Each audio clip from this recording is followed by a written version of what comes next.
Hello everyone, Hindi साहित्य संगम के इस यूट्यूब चैनल पर आप सभी का बहुत बहुत स्वागत है। आज की क्लास में हम लोग पढ़ने वाले हैं 9 to 10 के जो प्रश्न बाकी रह गए हैं उनको। ठीक है, तो आज हम पढ़ेंगे 20 प्रश्नों को 91 से लेकर 110 तक के। ठीक है, 91 से लेकर 110 तक के प्रश्नों को हम लोग आज सॉल्व करेंगे। और जो लोग नए हैं उन लोगों को मैं बता दूं कि इससे पहले दो क्लास में हम लोग पढ़ चुके हैं 30 प्रश्न 1 to 30, यानी इसमें 8 प्रश्न इंग्लिश के और 22 प्रश्न हिंदी के।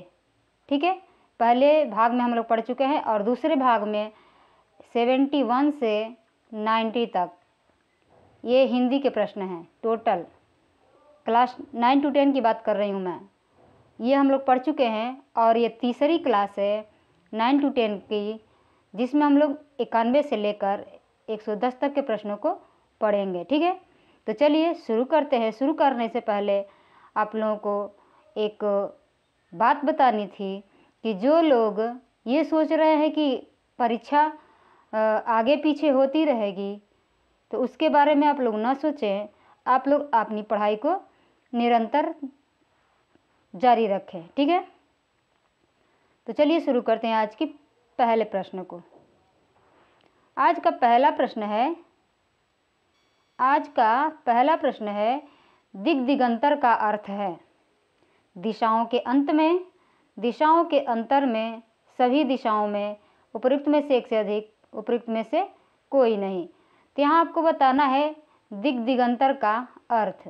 दिग दिगंतर का अर्थ होगा सभी दिशाओं में। ठीक है, सभी दिशाओं में। Option C is right answer.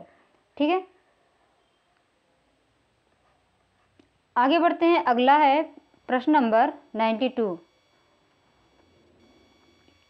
प्रश्न नंबर 92,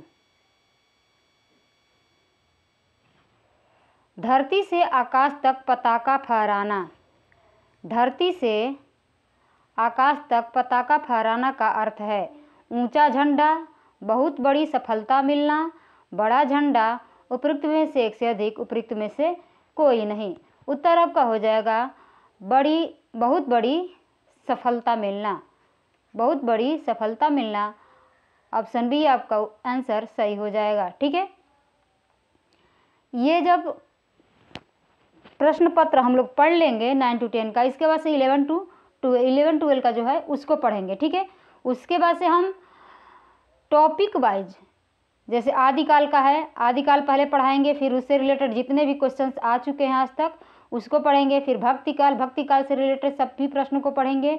फिर रीतिकाल, उसके प्रश्न को, फिर आधुनिक काल, ऐसे करके हम लोग रेगुलर पढ़ेंगे। ठीक है, अगला प्रश्न है प्रश्न नंबर 93 नंबर प्रश्न है उपर्युक्त गद्यांश का उपयुक्त शीर्षक है। जो गद्यांश हम लोग पढ़े हैं पिछली वीडियो में, आप लोग देख चुके होंगे उस गद्यांश को, उसमें हम जो पढ़े हैं उपयुक्त गद्यांश का उपयुक्त शीर्षक पूछ रहा है।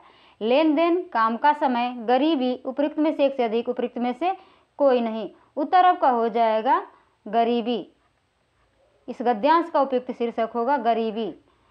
अगला प्रश्न है प्रश्न नंबर 94।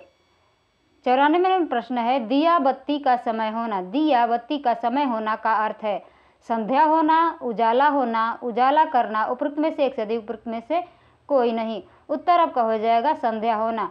जब शाम होती है तो अक्सर लोग कहते हैं ये व्यंजना में, लक्षणा में आ जाएगा।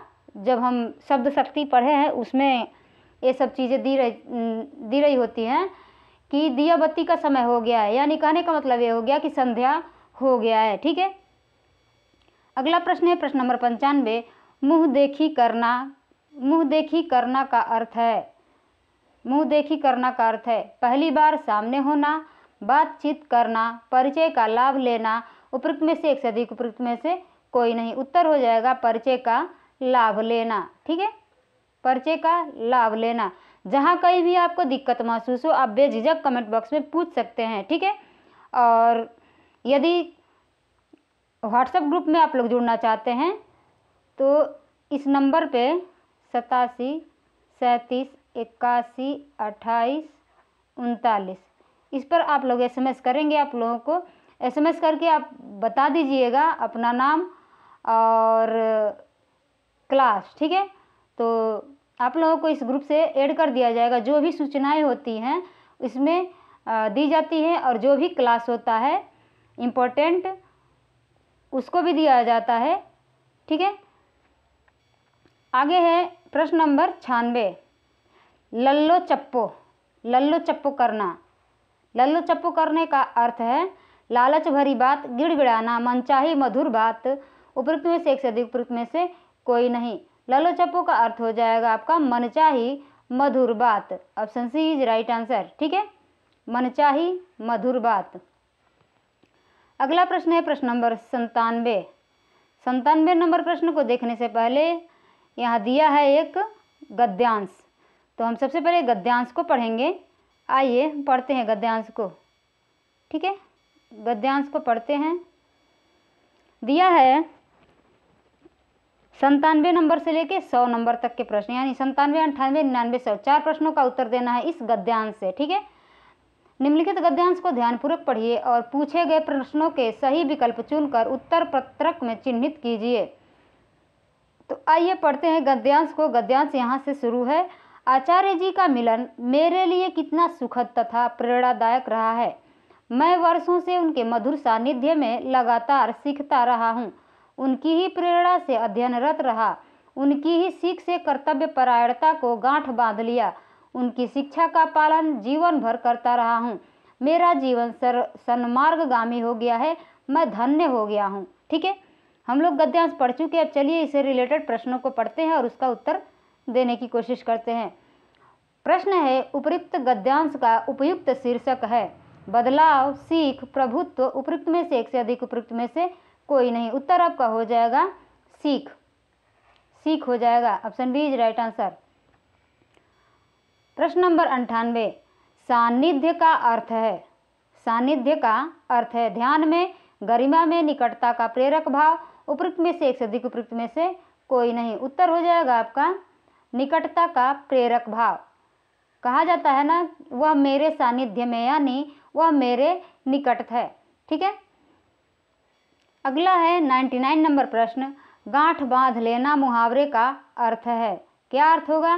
दृढ़ निश्चय करना, बंधन में रहना, गांठ बना लेना। उपयुक्त में से एक से अधिक उपयुक्त में से कोई नहीं। उत्तर आपका हो जाएगा दृढ़ निश्चय करना। Option A is right answer. गांठ बांध लेना, दृढ़ निश्चय करना।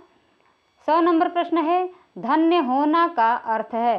धन्य होना का अर्थ क्या है?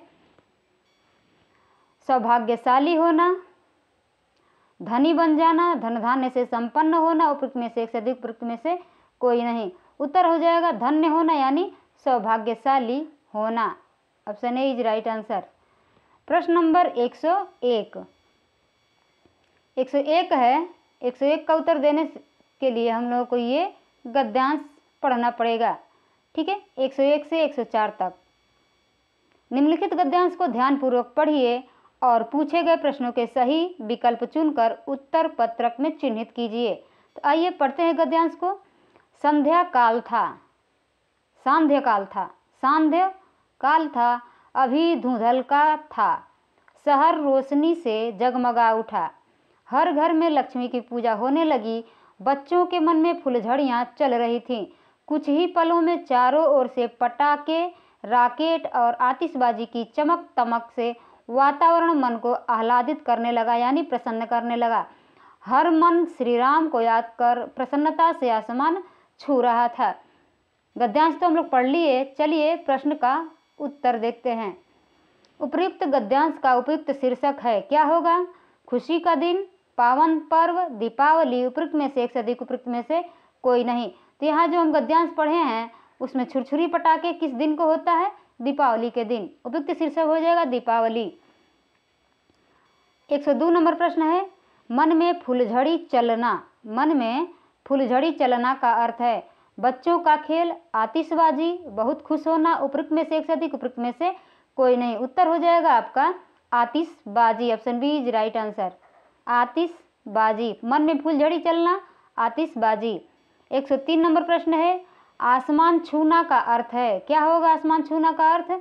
झूठी बात, सराहनीय सफलता, असंभव बात। उपयुक्त में से एक से अधिक उपयुक्त में से कोई नहीं। उत्तर हो जाएगा आपका सराहनीय सफलता।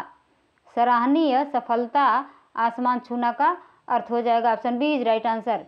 प्रश्न नंबर 104। 104 नंबर प्रश्न है कि श्री राम को क्यों याद किया गया है? शीर्षक में श्री राम को क्यों याद किया गया है?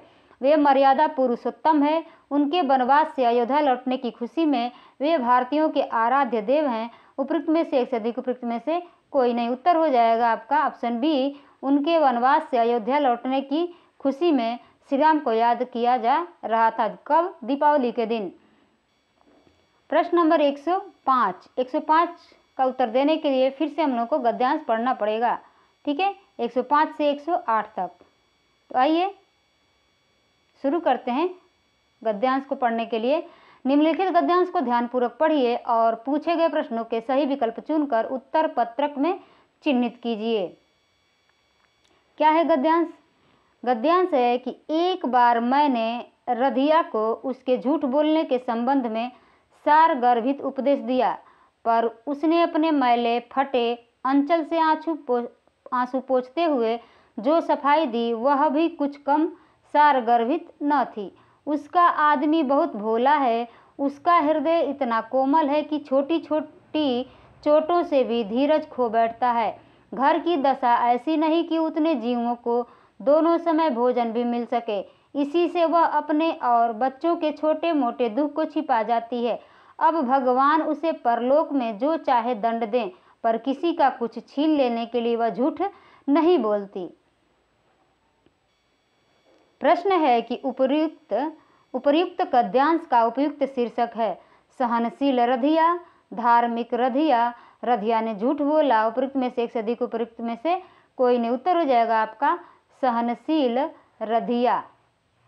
सहनशील रधिया, रधिया के बारे में कहा जा रहा है कि वो कितनी सहनशील है, इसका मतलब इसका उपयुक्त शीर्षक हो जाएगा सहनशील रधिया। प्रश्न नंबर 106। भोला होना का अर्थ है, भोला होना का अर्थ यहाँ बताना है मूर्ख होना, अशिक्षित होना, सीधा होना। उपयुक्त में से एक से अधिक उपयुक्त में से कोई नहीं। उत्तर हो जाएगा आपका सीधा होना। अक्सर सीधे लोगों को क्या कहा जाता है? बहुत भोला है, ठीक है, option C is right answer. प्रश्न नंबर 107। धीरज खो बैठना। धीरज खो बैठना का अर्थ है बेहोश होना, चीखने लगना, परेशान हो जाना। उपयुक्त में से एक से अधिक उपयुक्त में से कोई नहीं। उत्तर हो जाएगा आपका परेशान हो जाना। Option C is right answer, ठीक है, धीरज खो बैठना, परेशान हो जाना। प्रश्न है 108 नंबर आंसू पोंछना। आंसू पोंछना का अर्थ है चेहरे को साफ करना, दर्द सहने का प्रयास करना, आंखों को साफ करना। उपयुक्त में से एक से अधिक उपयुक्त में से कोई नहीं। उत्तर हो जाएगा आपका दर्द सहने का प्रयास करना। दर्द सहने का प्रयास करना। Option B is right answer. प्रश्न नंबर 109। 109 नंबर प्रश्न है, ये कूट वाला है, मिलान करना है। निम्नलिखित कहानियों को उनके लेखकों के साथ सुमेलित कीजिए तथा सही कूट का चयन कीजिए। तो एक तरफ कहानी दी गई है, एक तरफ लेखक दिया गया है। तो आइए मिलान करते हैं। चीफ की दावत है, चीफ की दावत है, लाल पान की बेगम है, ईदगाह है, उसने कहा था, ठीक है, उसने कहा था है चंद्रधर शर्मा गुलेरी की। याद रखिएगा चंद्रधर शर्मा गुलेरी ने 3 कहानियाँ लिखी हैं। और कौन कौन सी कहानी है मैंने कई बार बता चुकी है, कई बार बताया है कि चंद्रधर शर्मा गुलेरी ने 3 कहानियाँ कौन कौन सी लिखी हैं, ठीक है, कमेंट बॉक्स में आप लोग लिख के बताइएगा। आगे देखते हैं ईदगाह। ईदगाह है प्रेमचंद जी का, ईदगाह, ठीक है। लाल पान की बेगम, चीफ की दावत किसका है? फणीश्वर नाथ रेणु का है। चीफ की दावत भीष्म साहनी, चीफ की दावत भीष्म साहनी और लाल पान की बेगम फणीश्वर नाथ रेणु, ठीक है। ए का हो जाएगा 4, बी का 3, 4 3 1 2, 4 3 1 2, 4 3 1 2। ऑप्शन बी में दिया है 4 3 1 2, ठीक है, ऑप्शन बी 4 3 1 2। अगला देखते हैं प्रश्न नंबर 110। प्रश्न नंबर 110 में भी कूट मिलाने के लिए कहा गया है कि निम्नलिखित उपन्यासों उनके लेखकों के साथ सुमेलित कीजिए तथा सही कूट का चयन कीजिए। ऊपर अभी दिया था कहानी और लेखक, यहाँ दिया है उपन्यास और लेखक। राग दरबारी आपका बंटी, झूठा सच, जिंदगी नामा। राग दरबारी किसका है? श्रीलाल शुक्ल जी का है, राग दरबारी, ठीक है। उसके बाद से है आपका बंटी, मन्नू भंडारी का है। झूठा सच यशपाल का, और जिंदगी नामा कृष्णा सोबती का। पहला तीसरा हो जाएगा 3 1 4 2, 3 1 4 2। आइए देखते हैं 3 1 4 2 ऑप्शन ए में है, ऑप्शन ए में है 3 1 4 2। उत्तर हो जाएगा आपका ऑप्शन ए, ठीक है। तो इस तरह से हम लोगों ने 20 प्रश्न आज के पढ़ लिए, 91 से लेकर 110 तक, ठीक है। अगले क्लास में हम लोग पढ़ेंगे 110 से लेकर 130 तक के प्रश्नों को, ठीक है। तो चलिए, ये क्लास आप लोगों को कैसी लगी कमेंट बॉक्स में ज़रूर बताइएगा और मेरा मनोबल ज़रूर बढ़ाइएगा, ठीक है, जिससे मैं लगातार आप लोगों को क्लास प्रोवाइड कर सकूं। तो चलिए मिलते हैं अगली क्लास में, तब तक के लिए धन्यवाद।